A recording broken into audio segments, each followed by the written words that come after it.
क्रिस्त में मेरे प्यारे भाई और बहनों, आप सभी को जय यीशु। आज हम देखेंगे कि क्यों एक मसीही व्यक्ति हिंदुओं के त्योहारों से डरते हैं।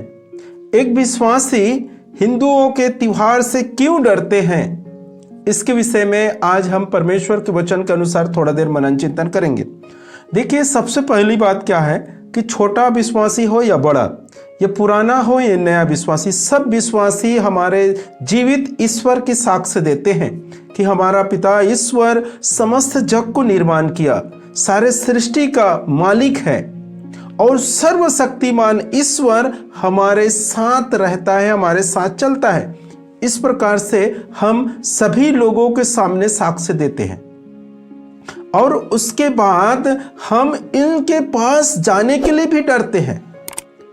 हमारे हिंदू भाई हैं जो पड़ोसी हैं, हमारे समाज वाले हिंदू हैं, इन सब के पास जाने के लिए, अर्थात कुछ भी त्योहार हो, वर्तमान समय में अभी होली का त्योहार है, उसमें सम्मिलित होने से भी डरते हैं। तो हमारे ईश्वर कैसे सर्वशक्तिमान हो सकता है?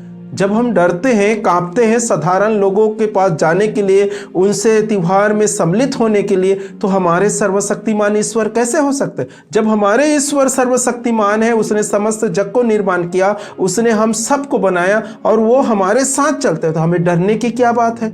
किसी से डरने की क्या बात है? लेकिन फिर भी हम डरते हैं और कांपते हैं और इसके कारण से उनके पास जा भी नहीं सकते, अपने प्रेम को प्रकट भी नहीं कर पाते। इसका मेन कारण यह है कि हमारे पास्टर लोग, हमारे जो अगुवे हैं, वो लोग हैं मेन कारण। उन लोगों ने हमें मूर्ति पूजा के नाम पर इतने हमारे अंदर डर पैदा कर दिए हैं कि हम उन लोगों के नजदीक भी नहीं जा पा रहे हैं। ये मेन रीजन क्या है, मेन कारण क्या है? मूर्ति पूजा। और ये कौन डर उत्पन्न करते, कौन डर पैदा करते हैं? हमारे पास्टर लोग। हमारे पास्टर लोगों ने इस प्रकार से डर पैदा कर दिए जिसके कारण से हम होली त्योहार में शामिल नहीं हो सकते, उनके खाने पीने में सम्मिलित नहीं हो सकते, उनके निकट भी हमें जाना नहीं है, नहीं तो आप मूर्ति पूजक बन जाएंगे। इस प्रकार से हमें कड़ी शिक्षा मिला हुआ है और इनके अनुसार हम चल रहे हैं, इसलिए हम उनके निकट नहीं जा पाते। हम उन लोगों से डरते हैं, कांपते हैं, घबराते हैं। देखिए मेरे प्यारे भाई और बहनों, इस डर के कारण से बहुत से परिवार हैं जो टूट चुके हैं। हम समाज से अलग हो चुके हैं इस डर के कारण, ये मूर्ति पूजा के नाम के कारण। ये मूर्ति पूजा जो है, उसके डर जो हमारे अंदर पैदा किए, उसके कारण से हम लोग हमारे समाज से अलग हो चुके हैं।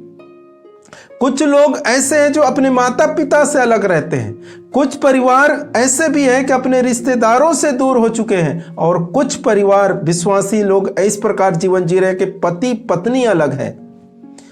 मैंने इसको अनुभव किए, देखा है अपने आंखों से कि एक परिवार ऐसा है जो पति विश्वासी है और पत्नी विश्वास में नहीं आती। तो इसके कारण से इन्हें ऐसा शिक्षा मिला है कि यदि आपके पत्नी आपके आपके प्रभु को, हमारे प्रभु को विश्वास नहीं करती, तो आप उसे छोड़ दीजिए, आप दूसरे शादी कीजिए। इस प्रकार से शिक्षा मिला है। ये मूर्ति पूजा, यदि आप उसके साथ रहेंगे तो आप भी मूर्ति पूजक बन जाएंगे। इसलिए क्या करना है? उसे छोड़ना है। देखो, इस हद तक हमारे शिक्षा देने वाले लोग गिर चुके हैं कि हमारे अंदर किसी न कैसे भी करके, कौन से भी रीति, किसी न किसी रीति से हमारे अंदर डर बना रहना चाहिए। ये हम और इसके लिए इस प्रकार से शिक्षा देते हैं। हमारे डर हमारे अंदर से निकलना नहीं चाहिए। अगर हमारे अंदर से डर निकल गया तो यूं समझिए हम उसके हाथ से आजाद हो चुके हैं, हम उसके चुंगल से आजाद हो जाएंगे। किसके? पास्टर लोगों के लिए।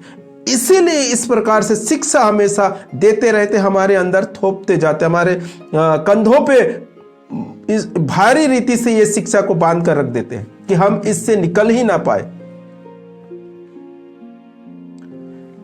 अगर आप सोचिए, मूर्ति पूजा के विषय में पूर्ण रीति से शिक्षा दे चुके हैं। जिस प्रकार निर्गमन ग्रंथ अध्याय 20 पद संख्या 1 में परमेश्वर ने मूसा को दिए थे, ठीक है, उसके अनुसार आप पूरी रीति से शिक्षा पा चुके हैं। आइए हम इस वचन को पढ़ेंगे, फिर आगे इसके बारे में मनन चिंतन करेंगे। ईश्वर ने मूसा से यह सब कहा, मैं प्रभु तुम्हारा ईश्वर हूं। मैं तुमको मिस्र देश से गुलामी के घर से निकाल लाया। मेरे सिवाय तुम्हारा कोई ईश्वर नहीं होगा। किसने कहा? पिता ईश्वर ने मूसा से ये वचन, मूसा से बातचीत किया और ये वचन को इस हमारे धर्म शास्त्र में, धर्म ग्रंथ में लिखा हुआ है। उसमें क्या कहा है? ईश्वर ने मूसा से कहा, मैं तुम्हारा ईश्वर हूं।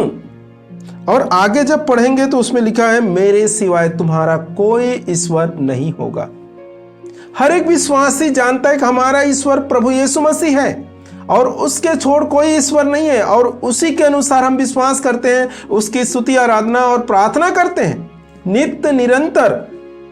तो क्या जब आप इतने जानने के बाद किसी हिंदुओं के परिवार में आप जा रहे हैं, ये समझिए कि अभी वर्तमान होली का समय है, होली का त्योहार निकट है, तो आप होली मनाने के लिए जा रहे हैं, तो इसका अर्थ ये नहीं है कि आप स्तुति आराधना करने जा रहे हैं। उनकी मूर्तियों को, उसके देवी देवताओं को आप अपने घर से थाली सजाकर उसमें अगरबत्ती दिया लगाकर जा रहे हैं, उसको आराधना स्तुति करने के लिए, उसको महिमा देने के लिए या दंडवत करने के लिए नहीं। आप तो जानते हैं कि आपका ईश्वर एक ही है, अर्थात वो प्रभु यीशु मसीह है। तो आप क्यों जा रहे हैं उसके यहां? सिर्फ उनके और आपके प्रेम के कारण त्योहार मनाने के लिए, अर्थात गुलाल लगाने के लिए, रंग लगाने के लिए, उससे गले लगाने के लिए, होली का मुबारकबाद देने के लिए। ये नहीं करने के लिए जा रहे हैं कि आपके देवी देवता कहां पर रखे हो, दिखाओ मुझे, मैं उसकी आराधना करूंगा, मैं उसको दंडवत करूंगा। ये करने के लिए नहीं जा रहे हैं। इतने पागल विश्वासी लोग नहीं हैं।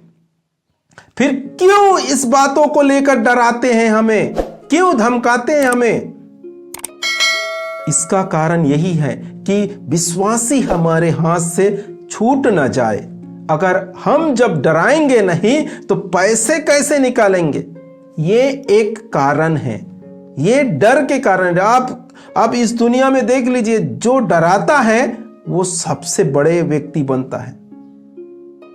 आपको एक थोड़ा से छोटे से उदाहरण दूंगा डर के विषय में, आप समझ जाएंगे। छोटे से उदाहरण देता हूं। आप सोचिए किसी डॉक्टर के पास जा रहे हैं और डॉक्टर ने आपको जब तक बीमारी का नाम नहीं बताएंगे और आपको उसके बारे में नहीं डराएंगे, ये तो कैंसर है, इतने दिन तक क्या कर रहे थे, ये तो बहुत खतरनाक बीमारी, ये तो कुछ दिन का मेहमान है, तो पेशेंट और उसके घर वाले पूरी रीति से डर जाते।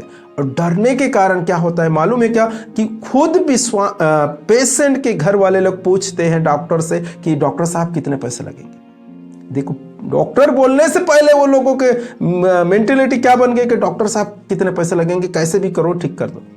क्यों? ये डर का खेल है। यदि आप उसी को सरल रीति से बताएंगे कुछ नहीं, ठीक हो जाएगा, नॉर्मल बीमारी है, तो ये डरे नहीं है ना, इसलिए पैसा देना भी मुश्किल हो जाएगा। ये लोग पैसा नहीं देंगे, बीमारी है, बीमार है, उसके घर वाले पैसा नहीं देंगे, उसे डराया जाता है, तब पैसा निकलता है।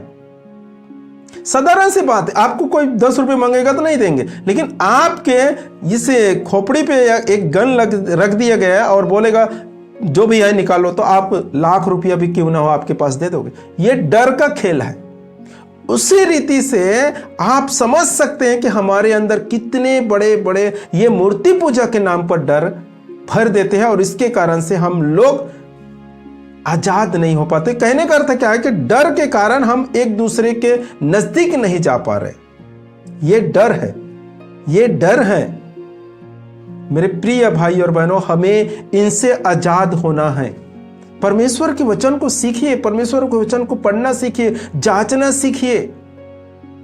ये डर के कारण हम विश्वासी पास्टरों को सवाल भी पूछ नहीं पाते, सवाल जवाब नहीं कर पाते। क्या? क्यों? क्योंकि हमारे अंदर डर है। वो प्रभु का बड़े से बड़े दास है, प्रभु के प्रचारक है, प्रभु के नबी है, प्रभु के निकट रहते हैं, प्रभु यीशु मसीह का शिष्य है, इसलिए हम उससे कोई सवाल जवाब नहीं करेंगे।